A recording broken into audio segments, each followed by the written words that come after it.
আমি একটা পাহাড়ে উঠেছি, এখান থেকে পুরা ভিউটাই দেখা যায়, যেমন মায়াবী ঝর্ণা এবং ইন্ডিয়ান বর্ডার এবং ইন্ডিয়ান যে ইগুলি আছে, এই পাহাড় সবগুলি এখান থেকে দেখা যায়। এমন একটা ভিউ, এখান থেকে পুরা স্পট মানে দেখা যায় এবং খুবই সুন্দর একটা পরিবেশ।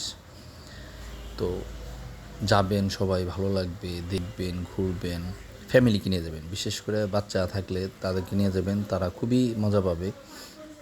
এবং ওই যে ভিউটা দেখা যাচ্ছে ওইটা ইন্ডিয়া, মাঝখানে নদী, ওই পাশে মায়াবী ঝর্ণা এবং আমি যেখানে আছি, আমার ছেলে যেখানে দাঁড়ায় আছি, এখানটাও আপনার পাহাড় এবং খুবই সুন্দর করে সাজানো গোছানো। তো এই দেখতে পেরেছেন অনেক দর্শক এখানে আছে এবং দর্শনার্থী আছে, সবাই দেখছে এবং ভালো লেগেছে। যাবেন এবং এখানে ঘুরলে মন ভালো থাকে, ভালো লাগতেই হবে, এমন একটা পরিবেশ। ইনশাল্লাহ ওই যে ইন্ডিয়ান সব বাড়ি করে দেখা যাচ্ছে। আপনারা যদি সময় পান যে একটু ঘুরে আসবেন। আমার ভালো লেগেছে। ব্যক্তিগতভাবে বলবো যে আমি খুবই খুশি যে আমার ফ্যামিলিকে নিয়ে যে এখানে ঘুরে আসতে পেরে ভালো লেগেছে। আপনারাও যাবেন, ঘুরবেন, সবাই ভালো থাকবেন।